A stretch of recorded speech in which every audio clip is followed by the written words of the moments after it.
आज की कक्षा में आप सबका स्वागत है। आज हम लोग पढ़ेंगे संस्कृत सरिता भाग 3 का छठा पाठ विद्याया महत्वम।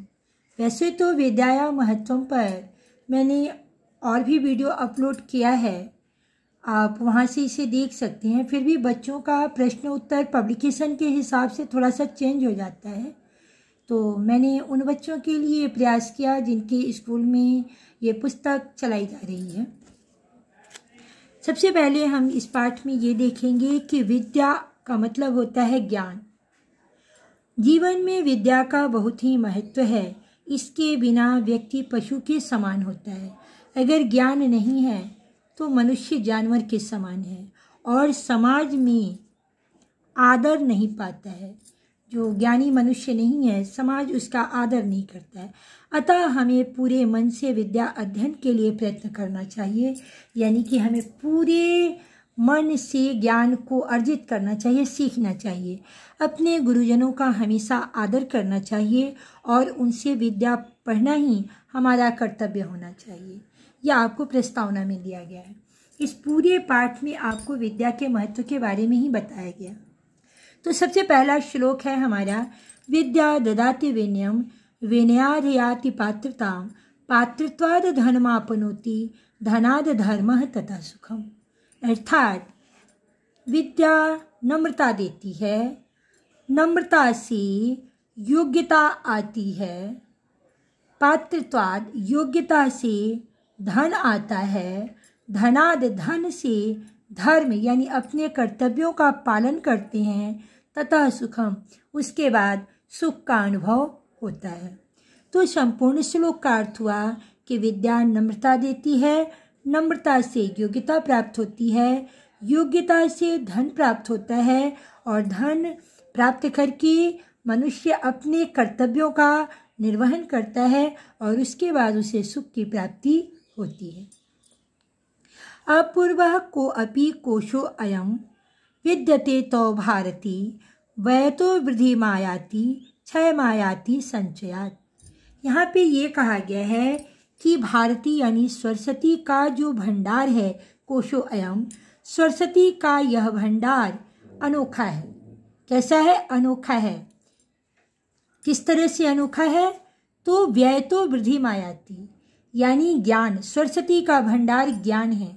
तो ज्ञान जो है व्ययतो वृद्धि मायाति यानी खर्च करने पर बढ़ता है, क्षय मायाति संचयात और अगर हम उसका संचय करते हैं तो वो घट जाता है। जबकि आप अन्य चीज़ों को देखेंगे कि खर्च करने पर वो घट जाता है और संचय करने पर बढ़ता है। लेकिन ज्ञान जो है एक ऐसा खजाना है जिसे जितना बांटेंगे उतना ही बढ़ेगा। तो इस पंक्ति का अर्थ हुआ कि सरस्वती का यह भंडार जो है अनोखा है ना? किस तरह अनोखा है? तो खर्च करने पर बढ़ता है और संचय करने पर नष्ट हो जाता है। तीसरा श्लोक है, रूप यौवन संपन्ना विशाल कुल संभवा विद्याहीनः न शोभन्ते निर्गंधा इव किंचुका। रूप और जवानी से संपन्न यानी सुंदर और जवान होने के बाद विशाल कुल संभवा, एक ऊंचे खानदान में जन्म लेने के बावजूद भी अगर किसी के पास रूप भी है, जवानी भी है और ऊंचे खानदान में जन्म भी लिया हुआ है, विद्याहीन अगर वो विद्या से हीन है, न शोभनते नहीं शोभता है, निर्गंधा गंधहीन किंसुका यानी पलाश के फूल की तरह।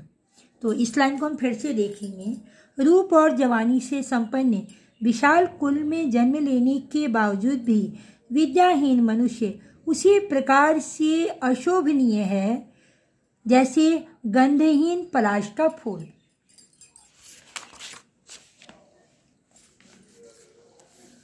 विद्यानाम नरस्य रूपम अधिकम प्रच्छन्न गुप्तम धनम। विद्या जो है मनुष्य का रूप से अधिक, रूप से श्रेष्ठ छुपा हुआ गुप्त धन है। रूप का प्रयोग करके आप बहुत कुछ हासिल नहीं कर सकते, लेकिन ज्ञान का प्रयोग करके आप दुनिया की हर महंगी से महंगी वस्तु को आप हासिल कर सकते हैं। तो इस पाठ में ये दिया गया है कि रूप भी मनुष्य की दौलत है, लेकिन जो रूप जो है वो उसकी अपेक्षा विद्या जो है श्रेष्ठ है। तो इसे हम फिर से देखेंगे। विद्यानाम नरस्य रूपम अधिकम प्रच्छन्न गुप्तम धनम। विद्या मनुष्य की रूप से भी अधिक, रूप से भी श्रेष्ठ छुपा हुआ गुप्त धन है। विद्या भोगकारी यशः। विद्या जो है भोगकारी है, यश प्रदान करने वाली है, सुखकरी, सुख प्रदान करने वाली है। विद्या गुरुणाम गुरु। विद्या गुरुओं की भी गुरु है। विद्या बंधुजनों विदेश गमने विद्या परा देवता।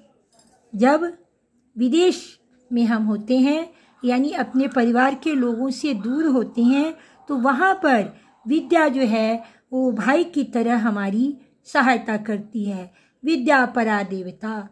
विद्या देवताओं को भी देवता है, यानी देवताओं से भी श्रेष्ठ है, क्योंकि देवता तो प्रसन्न होकर के आशीर्वाद देते हैं, लेकिन हम विद्या का प्रयोग मन चाहा अपने अनुसार कर लेते हैं। विद्या राजसु पूज्यते। राजाओं के दरबार में विद्या की पूजा होती है, ना ही धनम, ना कि धन की। विद्या विहीन पशु। विद्या से विहीन मनुष्य जो है वो पशु के समान है। न चौरहार्यम न च राज्यहार्यम भ्रातृभाज्यम न च भारकारी। व्यये कृते वर्धत एव नित्यम विद्याधनम सर्वधनम प्रधानम। न चौरहार्यम। विद्या एक ऐसा धन है जिसे चोर चुरा नहीं सकता। न च राजहार्यम।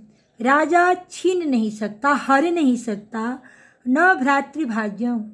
भाई जो है ज्ञान का बंटवारा नहीं कर सकता। न च भारकरी।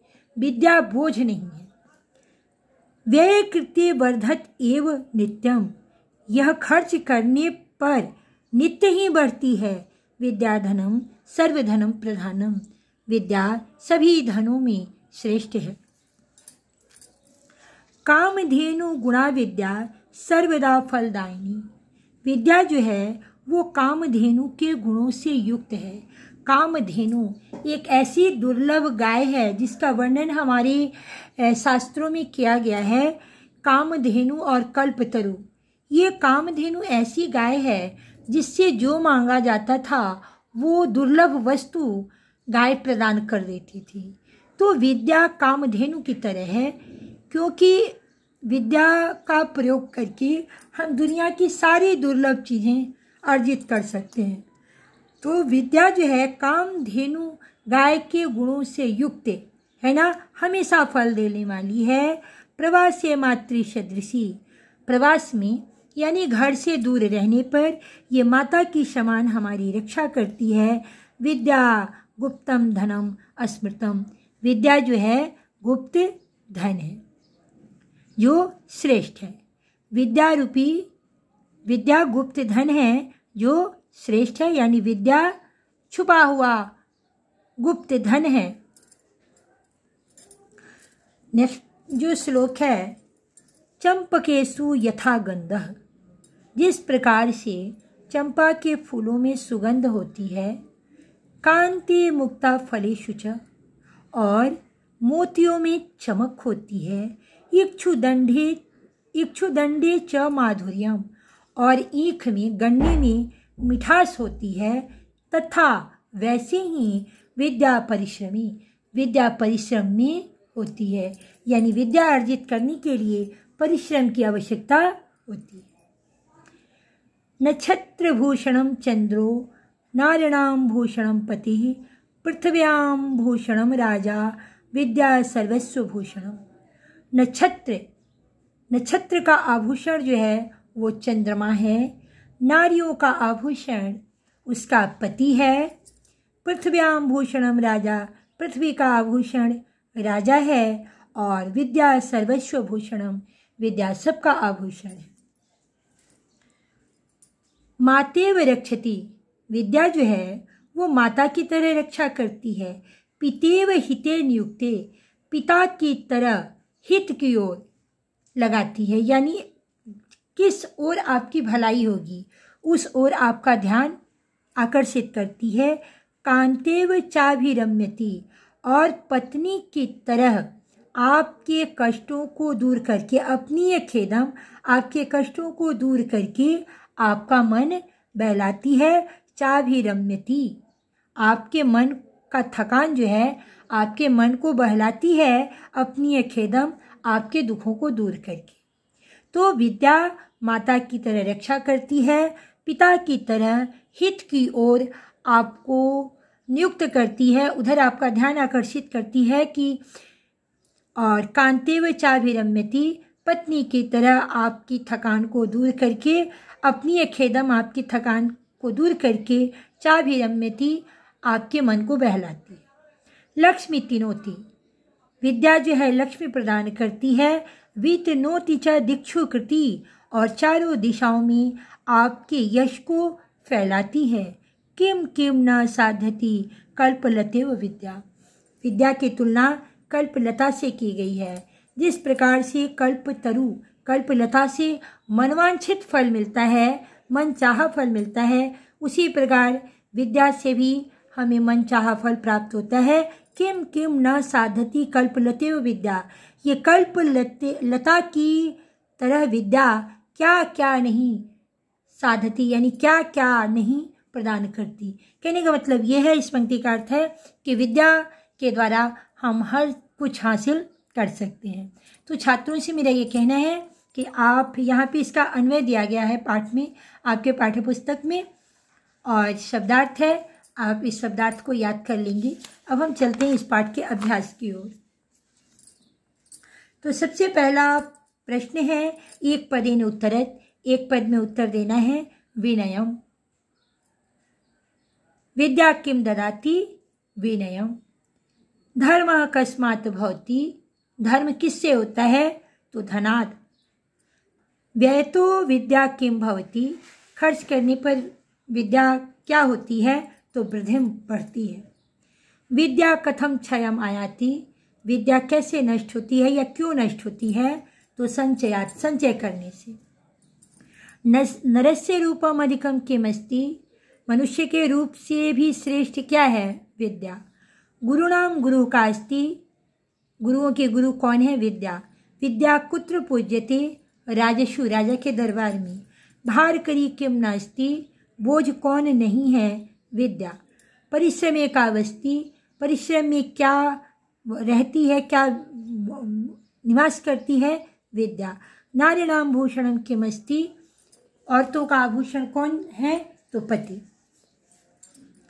विद्या कथम वर्धते, विद्या क्यों बढ़ती है, तो विद्या व्ययतः वर्धते, विद्या जो है वो खर्च करने पर बढ़ती है। विद्याया कोशः कीदृशः विद्यते, विद्या का कोश कैसा होता है, तो विद्याया कोशः अपूर्वः विद्यते, विद्या का कोश जो है खजाना अनोखा है। विद्याहीना नरः कथम न शोभन्ते, विद्याहीन मनुष्य क्यों नहीं शोभते हैं। विद्याहीना नरः है ना, निर्गंधा इव किंसुका है ना, निर्गंधा किंसुका इव न शोभन्ते, विद्याहीन मनुष्य जो हैं वो गंधहीन पलाश की तरह नहीं शोभते हैं। आप यहाँ देखेंगे शोभन्ते, निर्गंधा इव, निर्गंधा किंसुका इव न शोभन्ते। सर्व प्रधानम विद्या कथम न शोभन्ति, सभी धनों में प्रधान विद्या रूपी धन क्यों नहीं शोभता है, तो आप देखेंगे यहाँ पे लिखा हुआ है कि इसका भी यही होगा कि सर्वधनम प्रधानम विद्या निर्गंधा किंसुका इव न शोभन्ति, सभी धनों में प्रधान विद्या जो है वो गंधहीन पलाश की तरह नहीं शोभता है। ये ग वाले का ही आंसर इसका भी हो जाएगा। यहाँ पे आप सर्वधनम प्रधानम विद्या है ना, निर्गंधा किंसुका इव न शोभन्ते आप लिखेंगे। यहाँ पे मैं लिख देती हूँ, सर्वधनम धनम प्रधानम विद्या है ना, निर्गंधा गंधा, और उसके बाद यहाँ पे है कि किंसुका इव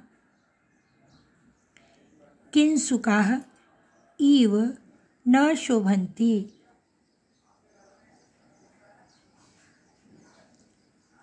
सभी धनों में प्रधान जो धन विद्या है वो गंधहीन पलाश की तरह नहीं शोभता है।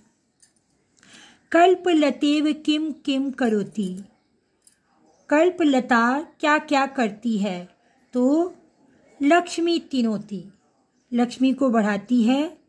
कल्पलता की तरह विद्या क्या क्या करती है, तो कल्पलतेव विद्या लक्ष्मी तिनोति, लक्ष्मी धन को बढ़ाती है।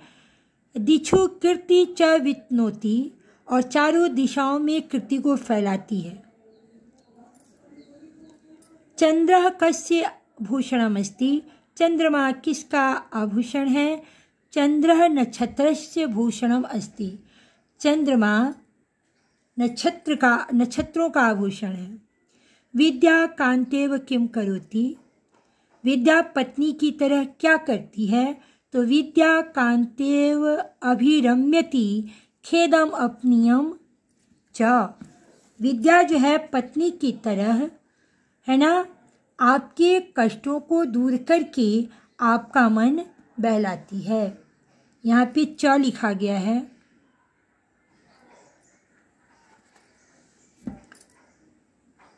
विद्या कांतेव अभिरम्यति खेदम अपनीयम च, विद्या परिश्रमी कथम वस्ति, विद्या परिश्रमी कैसे रहती है, तो यथा चंपके सुगंध, जैसे चंपा के फूल में गंध, मुक्ता फलेषु कांति, मोतियों में चमक, इक्षुदंडे माधुर्यम भवति, ईख में मिठास होती है, तथैव वैसे ही परिश्रमे विद्या वसति, परिश्रम में विद्या रहती है। तो इस प्रकार से हम लोग इस प्रश्न का उत्तर देंगे। अब हम लोग चलते हैं, अगला प्रश्न देखते हैं। यहाँ पे क्वेश्चन नंबर 3 में हम लोगों को संधि करनी है। कोशः जोड़ अयम, तो ये विसर्ग जो है ओकार में बदल जाएगा और ये जो अ है वो लोप हो जाएगा, तो कोशो अयम। ख में है, पहले हम संधि वाला देख लेते हैं। रूपम जोड़ अधिकम, तो ये अ जो है म के साथ जुड़ जाएगा और ये हलंत के अनुस्वार के रूप में हो जाएगा, रूपम अधिकम। गुप्तम धनम, पिता जोड़ इव, तो ई और आ मिल करके ए हो जाएगा संधि पितेव। किम, तो ये वाला म जो है हलंत वाला, इस पे अनुस्वार के रूप में हो जाएगा किम। अब यहाँ पे संधि विच्छेद करना है। को अपि, कह जोड़ अपि, वर्धत एव। अगर हम इसकी यहाँ पे संधि करेंगे तो ये ऐसे लिखा जा सकता है, वर्धतेव, सॉरी यहाँ पे ऐसे होगा, ये वर्धतेव। मातेव, माता जोड़ एव। कांतेव, कांता, पत्नी को कहा जाता है। कांत मतलब होता है पति। आप देखेंगे पुरुष किसी का नाम होगा रमाकांत, उमाकांत, और पत्नी जो होगी महिला उसके अंत में कांता। जैसे आप देखते हैं छात्र छात्रा होता है, उस तरह से ये स्त्रीलिंग शब्द है कांतेव, पत्नी की तरह। और भूषणम पति, भूषणम जोड़ पति। क्वेश्चन नंबर 4 में शब्द रूपाणाम विभक्ति वचने लिखा है। शब्द रूपों के विभक्ति और वचन लिखनी है। कोशः, कोशा प्रथमा विभक्ति का एक वचन है। माता प्रथमा विभक्ति एक वचन। नारिणाम षष्ठी विभक्ति बहुवचन।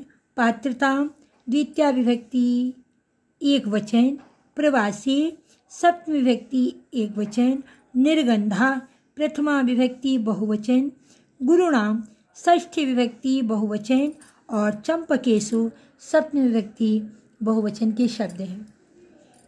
क्वेश्चन नंबर 5 में हम लोगों को संस्कृत में अनुवाद करना है। संस्कृत भाषायाम अनुवादम कुरुत, संस्कृत भाषा में अनुवाद करें।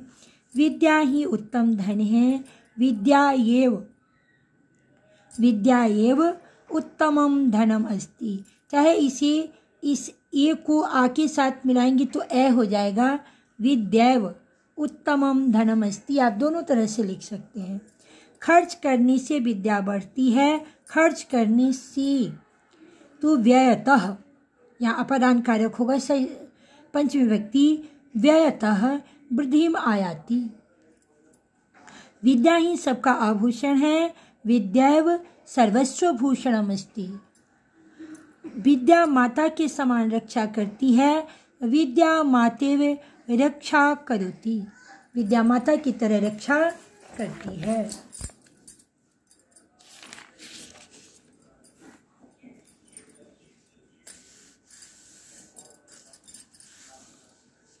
विद्या हमेशा फल देती है। विद्या सर्वदा फलम ददाति। संचय से विद्या नष्ट हो जाती है। संचयात विद्या नष्टम भवति। अगला प्रश्न है, संस्कृत में वाक्य निर्माण करें। विद्या सर्वधनम प्रधानम अस्ति। पिता अयम अस्माकं पिता अस्ति। यह हमारे पिता हैं। कांतेव सा कांतेव व्यवहारम करोति। वह पत्नी की तरह व्यवहार करती है। सर्वदा वायु प्रवहति। हवा हमेशा बहती है। सर्वस्य ईशा सर्वस्य पालकः अस्ति। ईश्वर सबके पालक हैं। धनम मम पिता धनम ददाति। मेरे पिता धन देते हैं। ददाति मम माता दुग्धम ददाति। मेरी माँ दूध देती है। तो इस प्रकार से आपका ये पाठ पूरा हुआ। मुझे उम्मीद है कि आपको ये वीडियो पसंद आएगा। अगर आपको मेरा प्रयास पसंद आए तो आप वीडियो को लाइक कीजिएगा, चैनल को सब्सक्राइब कीजिएगा और अपने विचार कमेंट के द्वारा अवश्य बताइएगा। इसे ज़्यादा से ज़्यादा लोगों में शेयर करिएगा और बेल आइकन प्रेस करिएगा ताकि जब मैं अगला वीडियो अपलोड करूं तो उसका नोटिफिकेशन आपको सबसे पहले पहुंचे। धन्यवाद।